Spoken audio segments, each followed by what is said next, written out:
नमस्कार दोस्तों, स्वागत है आपका अपनी कोचिंग विधि जुडिशियल एकेडमी में। And in this lecture we are going to discuss section number 256 of the CrPC which has now become section number 279 of the BNSS. Is there any change? Yes, there is a little change and that is the 30 days time to be given to the complainant. वो मैंने इस lecture में आपको समझा दिया है। एक ही change हुआ है, 30 डेज का टाइम अब कंप्लेनेंट को दिया जाएगा। उसके बारे में एक्सप्लेनेशन आपको वीडियो मिल जाएगा, बाकी सब कुछ सेम है। So let's start the class. Now come to directly to section 256। This is non appearance और death of the complaint. Very very important for your prelims. कई बार क्वेश्चन प्रीलिम्स में आता है इसमें। देखिए, if the summons has been issued on complainant, complainant को बुलाने के लिए सम्मन इश्यू हो चुके हैं, सही है। And on the day appointed for the appearance of the accused or any day subsequent thereto which the hearing may be adjourned, the complainant does not appear. Simple सी ये बात याद रखिएगा। Summons has been issued on the fixed day, the complainant does not appear. Complainant नहीं आता है। समझ में आई बात की बात नहीं? कौन सा ट्रायल चल रहा है? सम्मन ट्रायल चल रहा है। सम्मन ट्रायल में कौन एब्सेंट है? कंप्लेनेंट एब्सेंट है। सो अभी तक आपने पढ़ा 256 की क्लॉज 1 आपने पढ़ ली अच्छे तरीके से, और आपने देख लिया कि अगर कंप्लेनेंट अपीयर नहीं होता है तो एक्यूज को फिर एक्विटल किया जा सकता है। अब बीएनएस में क्या चेंज हुआ है ये आप समझ लीजिए। ये जो फ्रेज है, प्लीज सी द बोर्ड। देखिए, आपको अब चेंज ये हो गया है बीएनएसएस में कि शैल के बाद में शैल आफ्टर गिविंग 30 डेज को हाईलाइट कर लीजिए, यहां लिख लीजिए P for prelims 30 days time to the complainant to be present. बस अब इसका इफेक्ट, ये जो चेंज हुआ है ये चेंज किया गया है बीएनएसएस में। सीआरपीसी में 256 क्लॉज 1 में ये नहीं था। बीएनएसएस 279 क्लॉज 1 में ये फ्रेज ऐड कर दिया गया है, और इसका मतलब ये हुआ कि अब कंप्लेनेंट को 30 डेज का टाइम दिया जाएगा कि if he does not want the acquittal of the accused because of his non appearance, he has time of 30 days to appear before the court. यानी कि अभी तक जो कॉन्सिक्वेंस था कि कंप्लेंट अपीयर नहीं हो रहा है तो कोर्ट जो मजिस्ट्रेट है उसको एक्यूज को एक्विटल कर देगा।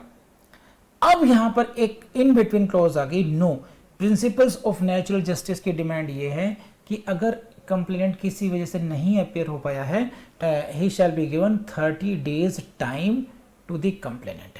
No complainant has an opportunity कि अगर किसी वजह से एक डेट पर नहीं आ पाया है तो उसको एक अपॉर्चुनिटी मिल गई कि 30 डेज का टाइम मिल रहा है, नहीं तो फिर हम एक्यूज का एक्विटल कर देंगे।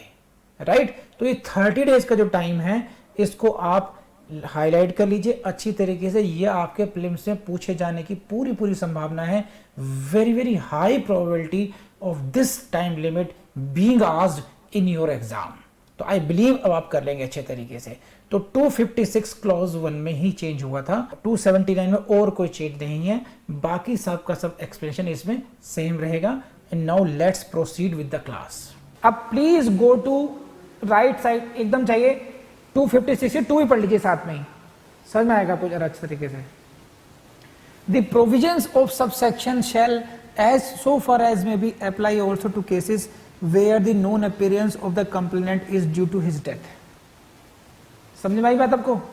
तो 1 और 2 को क्लब करके पढ़ेंगे कि कंप्लेनेंट इज एब्सेंट, चाहे कोई पर्सनल रीजन हो चाहे उसकी डेथ हो गई हो। सही है? Are you getting this point or not? Result will be same. Complainant is absent because of any other reason or because of his death. फिर क्या होगा? The magistrate shall not be standing herein before contained acquit the accused. Magistrate साहब उस accused को acquit कर देंगे। और ये क्वेश्चन आता है आपके उसमें कि अगर कंप्लेनेंट एब्सेंट हो जाए सम्मन केसेस में, तब रिजल्ट क्या होगा? मजिस्ट्रेट साहब क्या करेंगे? Magistrate shall acquit the accused.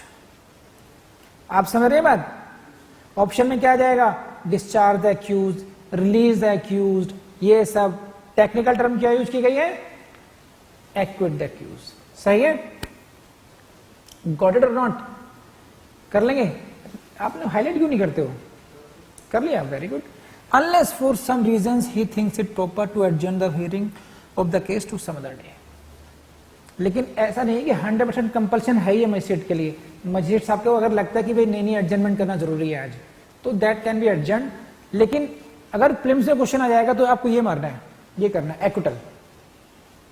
Magistrate shall acquit the accused in case complainant is absent whether for any other reason or because of his death. कर लेंगे नहीं कर लेंगे,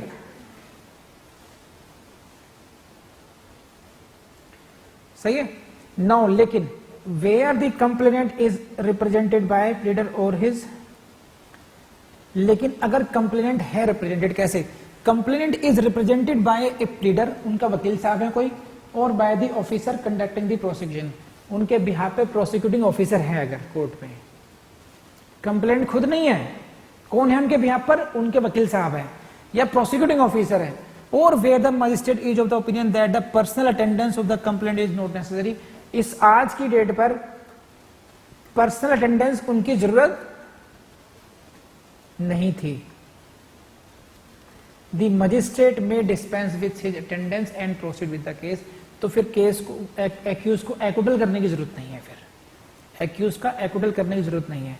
मैं सम करता हूं उसको। देखिए केस किसकी बात चल रही है, हम summary trial, sorry summons case के ट्रायल, समन्स केस के ट्रायल, किस पे समन की सर्विस है, कंप्लेनेंट की है, and the result is what, he is absent, he is absent. Now अगर मजिस्ट्रेट साहब को लगता है कि भाई इस केस में आज कंप्लेनेंट की पर्सनल अपीयरेंस की जरूरत नहीं है, तो वो क्या करेंगे, मजिस्ट्रेट में डिस्पेंस विद हिज अटेंडेंस, उससे मुक्ति दे देंगे उनको, कोई बात नहीं, और अपना केस आगे बढ़ाओ। एक बात हो गई। दूसरी बात, कंप्लेनेंट खुद नहीं है लेकिन उनके वकील साहब हैं या प्रोसिक्यूटिंग ऑफिसर है, तब केस आगे बढ़ जाएगा, सही। लेकिन अगर ऐसा नहीं है, इनका रिवर्स कर दीजिए आप, his attendance is necessary and he is absent even if because of death, then magistrate shall acquit the accused. ठीक है, ये आया, and this is section 256 CrPC IPC, ठीक है, बड़े आगे। ये बहुत आसान सेक्शंस हैं, लेकिन सिर्फ इतना करना है आप लोगों ने, इनको बार बार याद करना पड़ेगा आपको।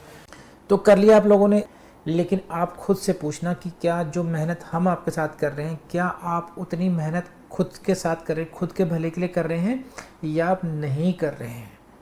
अगर जज बनना चाहते हैं तो जितना पढ़ाया गया है उसको कर लीजिए, आपका काम हो जाएगा। कुछ भी नहीं छोड़ा है, जो भी यूट्यूब में के द्वारा किया जा सकता है। यूट्यूब की अपनी लिमिटेशंस है, देखिए इंटरेक्टिव नहीं हो सकते हैं, आपको प्रैक्टिस नहीं करा सकते हैं, आपके साथ बहुत सारे जो टास्क हो सकते हैं वो नहीं करा सकते हैं, लेकिन जो लेक्चर के थ्रू जितना भी हम लोग हेल्प कर सकते हैं आपकी, वो पूरी तरीके से हेल्प की है, 100% कमिटमेंट के साथ में की है। नोट्स हमने सारे वेबसाइट पर दे दिए हैं, नोट्स हमारी वेबसाइट पर जाइए, वहाँ से आपको नोट्स मिल जाएंगे आपको। तो इतना काम ज़रूर कीजिएगा, हमारी वेबसाइट को एक्सप्लोर कीजिएगा, ऐप को ज़रूर एक्सप्लोर कर लीजिएगा। Thank you very much.